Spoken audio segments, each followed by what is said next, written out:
Estuve pensando mucho en hacer este video, la verdad. Y principalmente por miedo. Sí, ya saben, miedo a posibles represalias.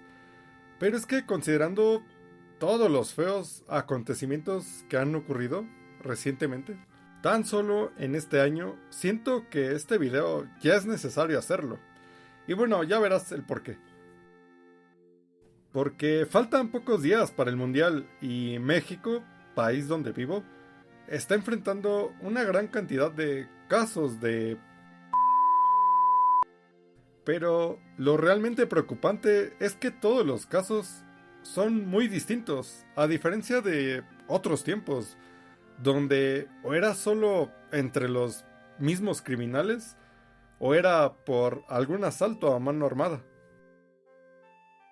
Además, lo peor es que ya no solo ocurren en los lugares que toda persona que viva en este país sabe que son peligrosos. Pasan en lugares que antes uno se le haría incluso difícil de imaginar. Y por supuesto, que voy a mostrar, muy breve, varios casos, la mayoría distintos uno del otro, porque ya es que ni las escuelas se salvan. Antes decíamos que eso solo pasaba en Estados Unidos. Y mira, actualmente ya pasa también aquí en México. Primero vamos a empezar con el caso que considero más confuso, puesto que de este hay muchas versiones y a día de hoy no se ha esclarecido del todo. Porque en un inicio se nos decía que Diana Belén era una rescatista de animales, la cual sufría de hostigamiento constante por parte de sus vecinos. Y de hecho es la propia señora en su perfil de Facebook que sube las fotos de sus presuntos agresores. Además, también se comentó en un inicio que presentó su denuncia, puesto que dicho hostigamiento llegó al punto de agredirle a ella y sus perritos, a quienes incluso les arrebataron la vida.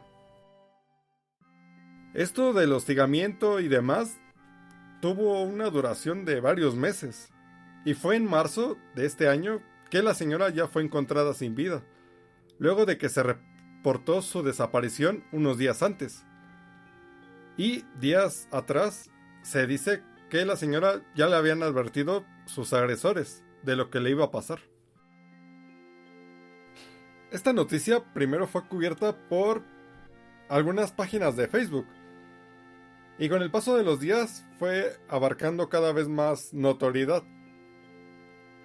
Tanto así que la noticia fue cubierta por medios ya un poco más grandes, aunque igual en las redes sociales, Facebook, Instagram, X. Pero principalmente en Facebook vi a varios comentarios donde se decía una versión un poco distinta, que la señora no estaba bien de sus facultades mentales. Además de que quien en realidad la agredía era su pareja, con quien vivía, y las personas a las que señalaba realmente a duras penas la conocían, e incluso uno de ellos llegó a publicar un TikTok en el que llegó a explicar esto.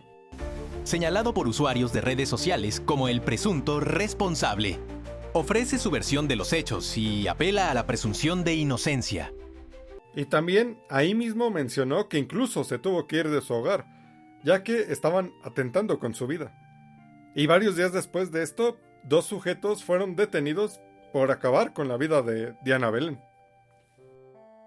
Y quiero mencionar que aún con los ojos tapados, se puede ver que ninguna de esas 2 personas era la persona que en un inicio fue señalada por la propia Diana Belén.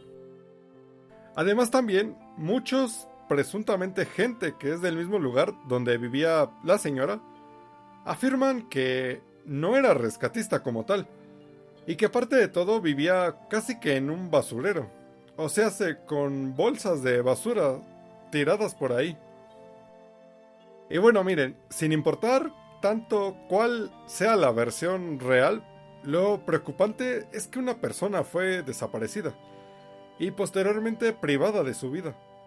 Y este es solo un caso de muchos más que pasan casi a diario. Solo por tener más info de este caso en concreto, fue que tuvo más viralidad. Y en consecuencia, familiares de los desaparecidos se empeñan en buscarlos. Y muchas veces terminan teniendo el mismo triste destino. Y bueno, ahora pasemos a dos casos que ocurrieron en escuelas. El primero, un chico que acabó con la vida de dos de sus maestras con un arma de fuego. Arma que se dice pertenece al padrastro de él. Y bueno, aquí yo me pregunto, ¿por qué siempre dejan ese tipo de cosas tan a la mano? Porque es que según se dice, el chico de 15 años ya tenía un poco de tiempo planeando este crimen. Y esto porque había subido historias en su Instagram posando con el arma que posteriormente usaría. Días antes de su sentencia, se decía que un diputado propuso la pena capital al chico, sin importar si era menor o no. Cosa que de cierto modo yo estoy de acuerdo, pero al final su gran sentencia sería de solo 3 años. Y esto solo por ser menor.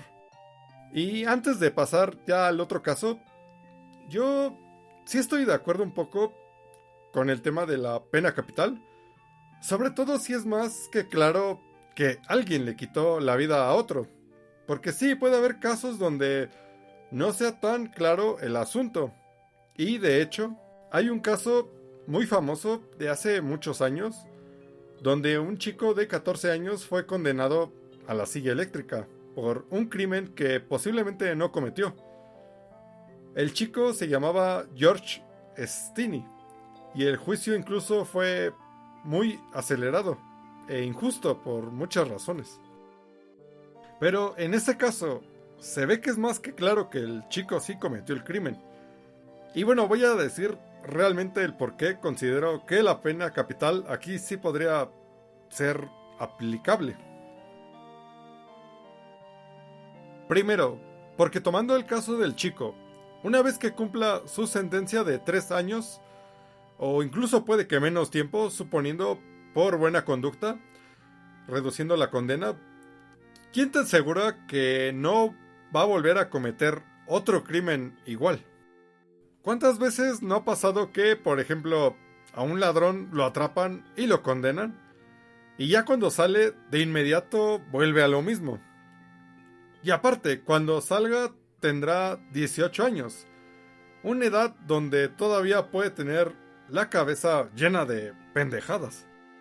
Y segundo, yo a día de hoy me cuesta trabajo imaginar cómo vive esa gente que le quitó la vida a otra persona.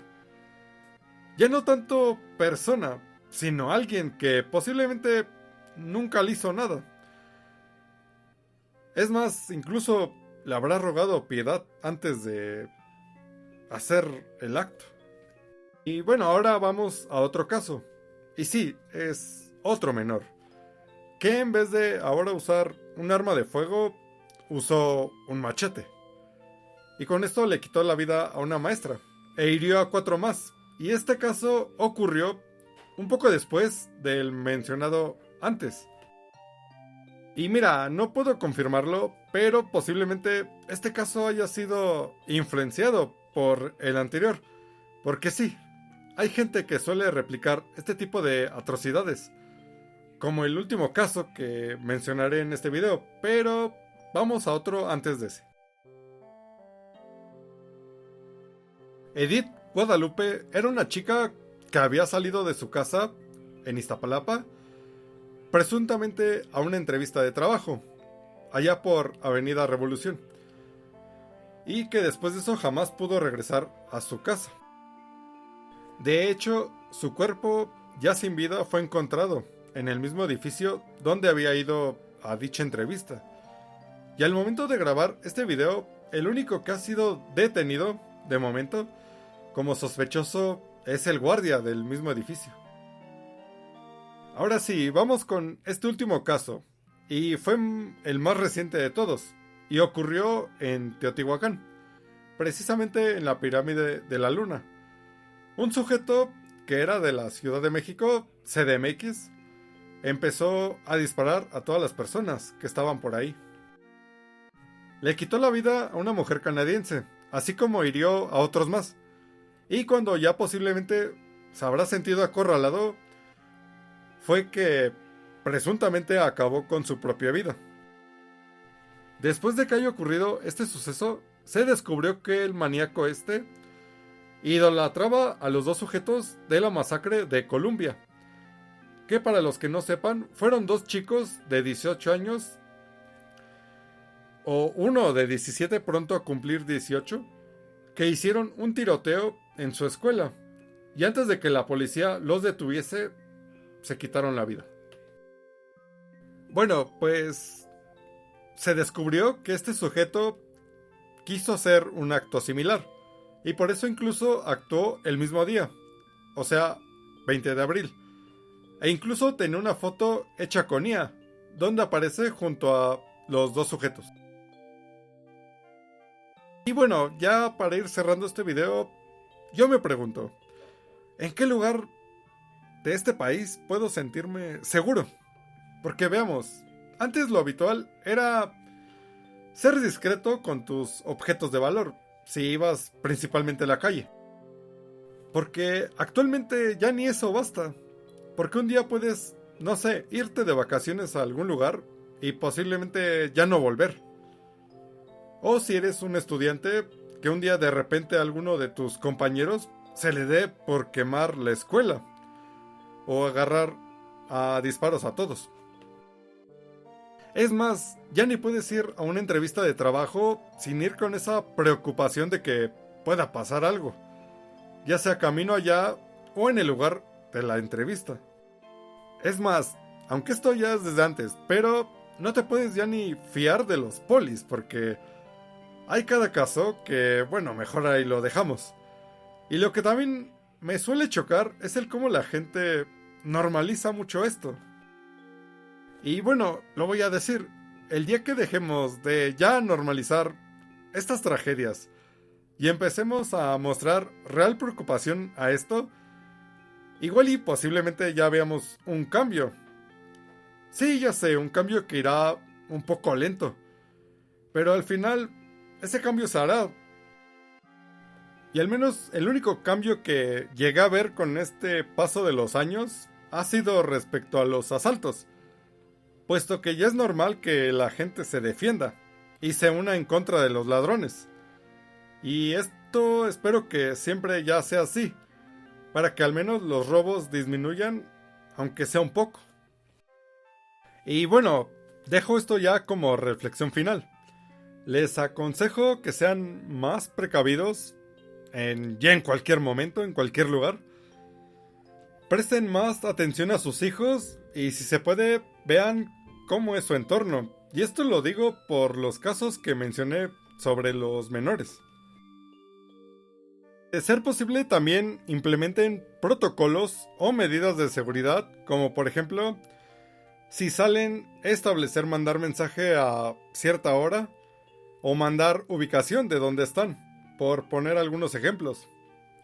Y bueno, nos vemos en un próximo video. Suscríbanse, dale like, se me cuidan, chao.